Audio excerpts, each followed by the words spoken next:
फाड़ी वक्फ बिल की कॉपी।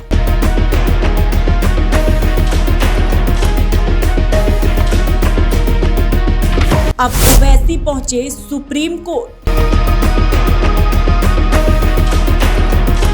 वक्फ बिल के खिलाफ याचिका।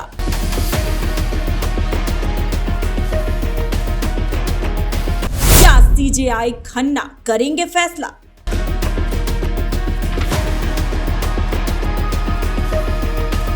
नमस्कार, स्वागत है आपका जीबीएन 24 के डिजिटल प्लेटफॉर्म में और मैं हूं आपके साथ रीशु चौधरी। वक्फ संशोधन बिल पहले लोकसभा में पास हुआ, फिर अटकलें लगाई जा रही थी कि राज्यसभा में तो अटक ही जाएगा, लेकिन वहां से भी बहुत ही फुर्ती के साथ इस बिल को पास करवाया गया। अब राष्ट्रपति के सिग्नेचर होंगे और फिर ये बिल अस्तित्व में आ जाएगा। कांग्रेस समेत अन्य विपक्षी दल और कई मुस्लिम संगठन इस बिल का विरोध कर रहे हैं। वहीं अब वक्फ संशोधन बिल का मामला सुप्रीम कोर्ट तक भी पहुंच गया है। दरअसल एआईएमआईएम के सांसद असदुद्दीन ओवैसी और कांग्रेस सांसद मोहम्मद जावेद ने सुप्रीम कोर्ट में याचिका दाखिल करके वक्फ संशोधन अधिनियम को चुनौती दे दी है। वहीं आपको बता दें, वक्फ संशोधन विधेयक पर कांग्रेस सांसद प्रमोद तिवारी ने कहा, यह विधेयक लोकसभा और राज्यसभा में पारित हो चुका है। अभी इस पर राष्ट्रपति के हस्ताक्षर होने बाकी है और फिर इसे कानूनी लड़ाई से गुजरना होगा। हम वही करेंगे जो संवैधानिक है। संसद में पारित संशोधन विधेयक असंवैधानिक है। कांग्रेस संसदीय दल की प्रमुख सोनिया गांधी ने सरकार पर वक्फ विधेयक को मनमाने ढंग से पारित कराने का आरोप लगाया है। सोनिया गांधी ने कहा है कि यह विधेयक संविधान पर सरेआम हमला है।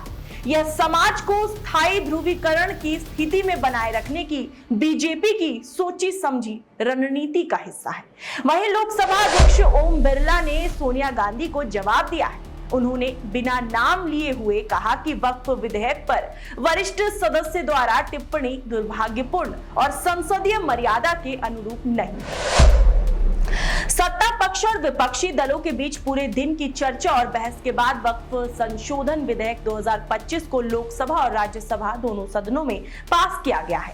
लोकसभा में इस बिल के पक्ष में 288 और विपक्ष में 232 वोट पड़े हैं, तो वहीं राज्यसभा में वक्फ बिल के पक्ष में 128 वोट और विपक्ष में 95 वोट डाले गए। इसके साथ ही बिल बहुमत से दोनों सदनों में पास हो गया है। वहीं कांग्रेस पार्टी के नेता और सांसद जावेद बिहार की किशनगंज लोकसभा सीट का प्रतिनिधित्व करते हुए वह साल 2019 में भी किशनगंज लोकसभा सीट से सांसद चुने गए थे। सुप्रीम कोर्ट में वक्फ संशोधन विधेयक को चुनौती देते हुए मोहम्मद जावेद ने दावा किया है कि ये बिल संवैधानिक प्रावधानों के खिलाफ है।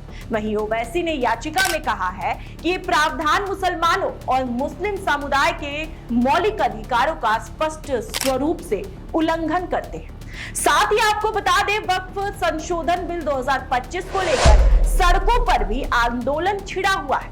वक्फ संशोधन विधेयक के लोकसभा और राज्यसभा में पास होने के बाद देश के कई जगहों पर मुसलमान सड़क पर उतर गए हैं। विधेयक के खिलाफ आंदोलन किया जा रहा है। कोलकाता, मुंबई, हैदराबाद समेत देश के कई और हिस्सों में सड़कों पर उतरकर आंदोलन किया गया। शुक्रवार को अल्पसंख्यक समुदाय के सदस्यों ने कोलकाता के पार्क सर्कस क्रॉसिंग पर विरोध प्रदर्शन किया। प्रदर्शन कर रहे लोगों ने वक्फ संशोधन विधेयक 2025 को तत्काल वापस लेने की मांग की है। ऐसा नहीं है कि पहली बार केंद्र सरकार के किसी फैसले के खिलाफ विपक्ष सुप्रीम कोर्ट पहुंचा हो। इसके पहले अनुच्छेद 370, ट्रिपल तलाक समेत कई मुद्दों पर अदालत का दरवाजा खटखटाया गया है। देश और दुनिया से जुड़ी ऐसे ही तमाम खबरों को जानने के लिए आप बने रहिए हमारे साथ और देखते रहिए जीबीएन 24 का डिजिटल प्लेटफॉर्म।